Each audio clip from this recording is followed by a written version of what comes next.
بصالح وصلى الله على سيدنا محمد النبي الأمي وآله وصحبه وأزواجه أمهات المؤمنين وذريته وأهل بيته وأولياء أمته وعلماء ملته وفقراء طريقته والسلام على جميع المؤمنين والمؤمنات والمسلمين والمسلمات. السلام عليكم ورحمة الله وبركاته. یا عباد اللہ، یا الحاضرین، میں آپ سب کی خدمت میں سلام کرتا ہوں. ان کی خدمت میں بھی جنہیں میں دیکھ سکتا ہوں اور ان کی خدمت میں بھی جو مجھ سے میری نظروں کے حجاب میں ہیں، پردے میں ہیں، کہ ایمان بالغیب رکھنے والوں کا عقیدہ یہ ہے کہ وہ بھی موجود ہیں جنہیں ہم دیکھ سکتے ہیں اور وہ بھی موجود ہیں جنہیں ہم دیکھ نہیں سکتے. اللہ کی نورانی مخلوق فرشتے موجود ہیں، ملائکہ فرشتے موجود ہیں.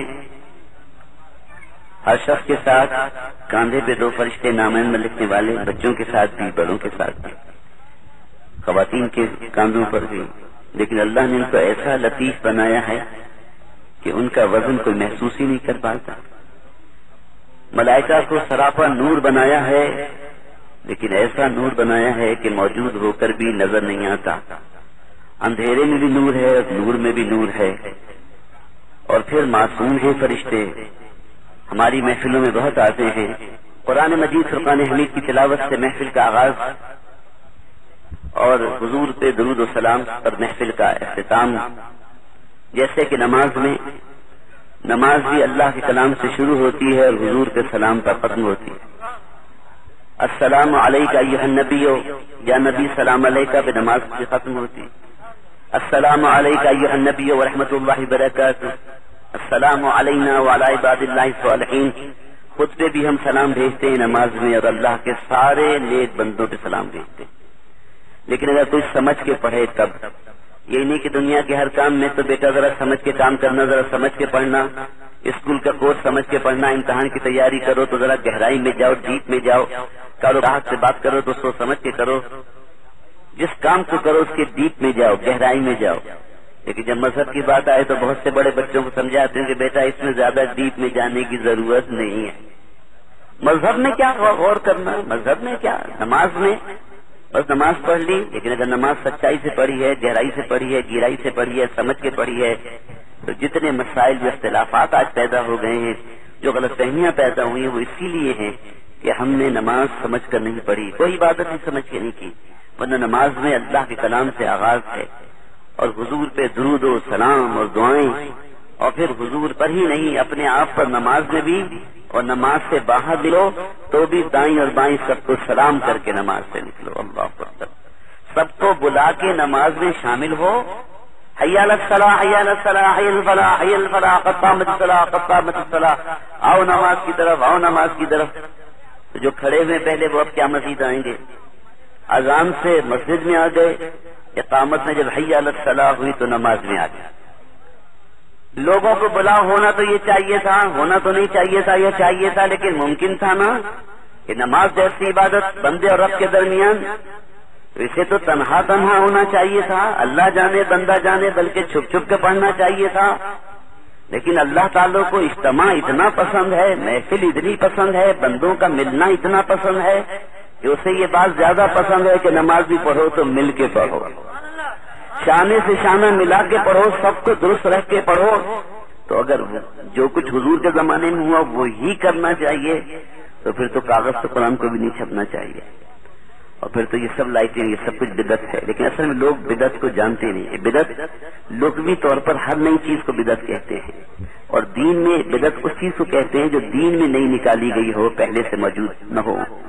اور پھر وہ تیسری بات توجہ سے سنیے وسیم بھائی، کہ وہ بھی بدعت نہیں ہوگی کہ دین میں نئی بات نکالو گے، دین کے لیے نئی بات نکالو گے، نہیں ہوگی اگر اصل کے خلاف نہیں ہے، اصل کی مدد کرنے والی ہے. کیونکہ سرکار نے فرمایا کہ جو کوئی نیا کام سیئات میں سے، خطاؤں میں سے، تو قیامت تک جو عمل کرتے رہیں گے ان کو بھی گناہ ملے گا، اور جس نے نیا کام نکالا ہے خطا کا اس کو بھی سزا ملتی رہے گی. اسی طرح جو خیر کا نیا کام نکالے گا، پہلے نہیں ہوا ہوگا، گناہ جس طرح پہلے نہیں ہوا کوئی نئی خطا کوئی کرے، نیا طریقہ نکالے، غلطی نہیں کرے تو جو اس کی پیروی کرتے رہیں گے وہ بھی مجرم ہوں گے اور اس پہلے والے کو بھی سزا ملتی رہے گی۔ اسی طرح خیر کا کوئی نیا کام جب نکالے گا تو جو اس پہ عمل کرتا رہے گا خیر کا نیا کام نکالنے والے کو بھی جزا ملتی رہے گی۔ اللہ، جہالت کی انتہا ہے، یہ کچھ نہ جانتے ہیں نہ سمجھتے ہیں، بیچ میں سے سوچتے ہیں۔ اللہ، نہ ابتدا کی خبر ہے نہ انتہا معلوم۔ کوئی نیا کام اگر آپ نے نکالا اور پہلے سے نہیں ہے لیکن وہ پہلے والے کام کا مخالف نہ ہو۔ حضور کے زمانے میں مسجدیں پکی نہیں تھی، حضور نے منع کیا، دیکھو محراب نہیں بنانا اور تم ضرور بناؤ گے، تم ضرور بناؤ گے، منع کرتا ہوں مت بنانا۔ سرکار کے زمانے میں سامنے دیوار بھی نہیں تھی، حضور کے زمانے میں جو قبلہ بنا تو حضور نے اپنا نیزہ مسجد قباء پہ اپنا نیزہ لگایا، نمازیوں نے نماز ادا کی۔ حضور کے زمانے میں مسجد نبوی پکی بھی نہیں تھی، سرکار کی حدیث شریف ہے کہ مسجد میں آؤ تو جوتے پہن کے آیا تھا، اور آج جوتے پہن کے جانا بے ادبی، کتنا فرق ہو۔ اس وقت سرکار نے فرمایا جوتے کیوں نہیں پہنے، مسجد میں آؤ تو چپل پہن کے آؤ، کیوں؟ کانٹے جو تھے پاؤں زخمی ہو جاتے۔ تو پہلے تو اس زمانے کا تصور اگر کوئی کہے کہ حضور کے زمانے میں ہوتا تھا تو میں کہوں گا پہلے کئی سال حضور کے زمانے کو پڑھیے، چشمے تصور میں وہ زمانہ لائیے اور پھر دیکھیے کہ اس کے بعد جو نئی چیزیں ہوئی ہیں وہ اس کی ممد و معاون اسی کے فروغ کے لیے سہارا بنی ہے۔ اللہ اکبر، اس کی مخالفت کے لیے تو نہیں، نماز ہی کی حفاظت کے لیے بنی ہے، نمازی کی حفاظت کے لیے بنی ہے۔ تراویح اگر باقاعدہ جماعت سے سیدنا فاروق اعظم نے اہتمام فرمایا ہے تو نماز کی بھی حفاظت کی ہے، حضور کی سنت کی بھی حفاظت کی ہے، قرآن کی بھی حفاظت فرمائی ہے۔ اللہ اکبر، قرآن میں جو زبر زیر پیش لگے ہیں پہلے نہیں تھے، یہ بدعت ہے، حضور کے زمانے میں نہیں، صحابہ کے زمانے میں بھی نہیں۔ حجاج بن یوسف نے قرآن میں آراب لگائے، اس کے زمانے میں اس کے کہنے سے لگے، لیکن اب زبر زیر پیش کا لگنا ہم جیسے اجمیوں کے لیے کتنا ضروری ہے۔ ہمارے بچے قرآن پڑھ ہی نہیں سکتے جب تک اس میں زبر زیر پیش نہ لگے ہوں، تو بعض بدعتیں واجب ہو گئی ہیں، ان میں زبر زیر پیش لگاؤ، مدرسوں کو قائم کرو۔ بہرحال ایک کاغذ کا ٹکڑا اڑ کر آیا تو مجھے تو برا نہیں لگا تھا، اس لیے کہ میں اس زمانے کو سوچتا ہوں کہ جس زمانے میں اللہ کو صحابہ ڈھونڈتے تھے کوئی چمڑے کا خشک ٹکڑا مل جائے اس پہ قرآن کی آیت لکھ لیں۔ آج لوگ کہتے ہیں دیواروں پہ آپ لوگ لکھتے ہیں، بڑی بے حرمتی ہوتی ہے، قرآن کی آیت دیواروں پہ لکھی ہوتی ہے۔ اللہ اکبر، خانہ کعبہ کی دیواروں پہ آیتیں لکھی صحابہ نے، سورہ کوثر خانہ کعبہ کی دیوار محراب پر لکھی۔ جب اللہ تعالیٰ نے چیلنج کیا اس جیسی کوئی صورت تو لے آؤ، تو پورے قرآن میں اللہ کا سورہ یاسین قرآن کا دل ہے، سورہ رحمان قرآن کا زیور ہے، لیکن اللہ نے جو آیت سورت منتخب کی اتنی مختصر لیکن پوری کی پوری حضور کی نعت ہے۔ انا اعطیناک الکوثر فصل لربک وانحر ان شانئک هو الابتر۔ تین مختصر آیتیں، پہلی آیت میں اپنے پیارے حبیب کی شان، اور پھر دوسری آیت میں حکم، اور تیسری آیت میں دشمنان مصطفیٰ کو ذلیل کرنا۔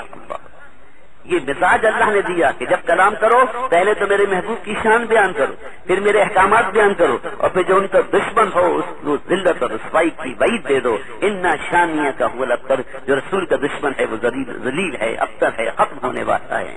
میرے محبوب کا ذکر باقی رہے گا۔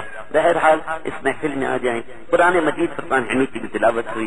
میں اپنی کم علمی کو سب سے بڑے علم سہارا دیتا ہوں اور قرآن سے، اور قرآن کو ماننے کا سب کا دعویٰ ہے اور سبھی قرآن کو مانتے ہیں۔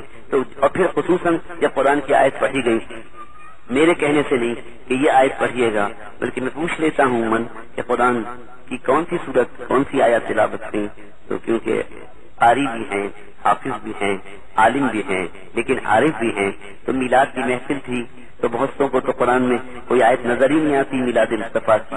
حضور کے آنے پر اللہ نے بھی کچھ کہا ہے تو ان کو تو آیت ایسی نظر ہی نہیں آتی کہ قرآن میں تو کہیں میلاد کا ذکر نہیں ہے، قرآن میں تو کہیں حضور کی آمد کا اس اہتمام سے ذکر نہیں ہے جس قدر آپ لوگ ذکر کرتے ہیں۔